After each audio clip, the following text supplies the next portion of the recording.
It's table season in our crowded little shop here. Stay tuned, I've got another one that I want to show you.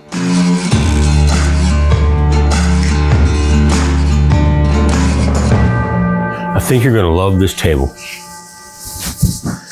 Check that out. 6 feet by 3.5 feet, all solid walnut. Everything about it is 1.5 inches here, aprons on it, big hefty legs.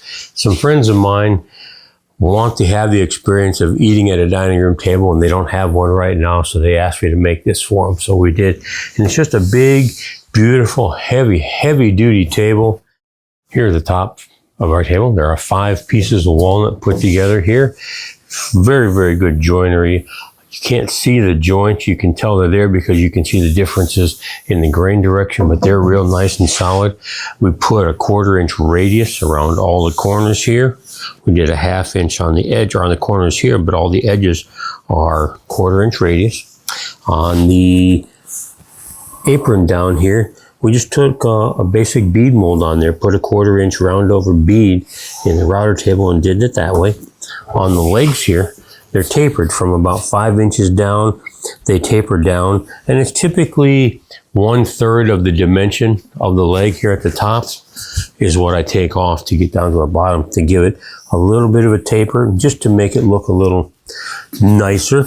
And that's on the inside and on the inside. So when you're looking at it from the side or the end, you see that taper down there.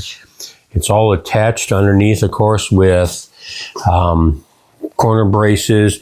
We did Kreg screws to hold the base to the table, which I've been using for a lot of years, and those have always worked really, really well. There's a cross member in there. There's corner braces, so it is about as solid as you could get. If there was to be an earthquake at the home where this is going to reside, I would strongly suggest getting underneath this because it is super beefy, super strong. The aprons here are about 7/8 thick by 3.5. The top is 1.5 inches thick.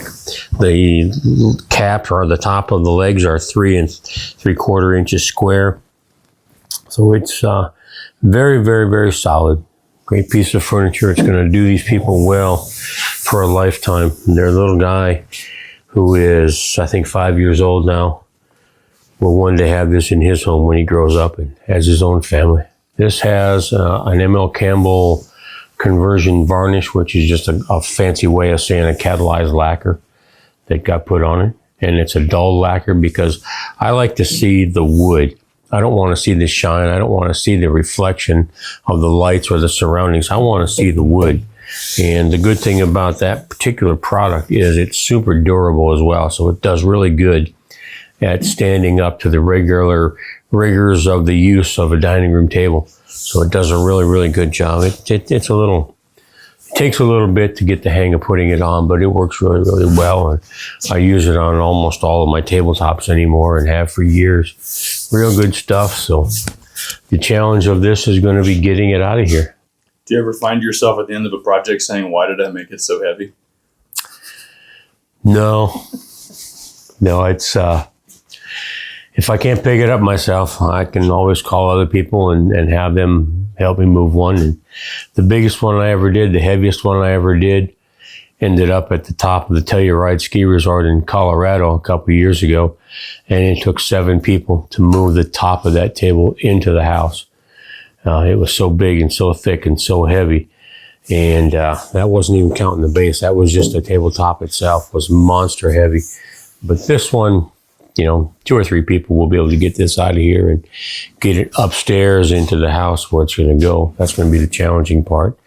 And if all else fails, we can take the base off of it, extract that from the top, carry them up separate, and put them back together. But she's definitely a heavy table. I mean, it's heavy and solid. Like I said, everything on this is walnut except for the glue, the Kreg screws, and the biscuits that are holding the legs to the aprons. Everything on it, all the rest of it is walnut. All the cross braces, the cross member underneath, everything is good old everyday American black walnut. You can't beat good old everyday walnut for a pretty table.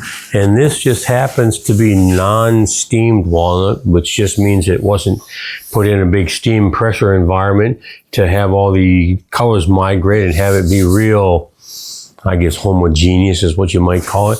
It's got all the character. It's got a couple little tight knots on it. It's just got some cool character. So they're going to be real happy with their beautiful little walnut table. So go ahead and comment on that if you would.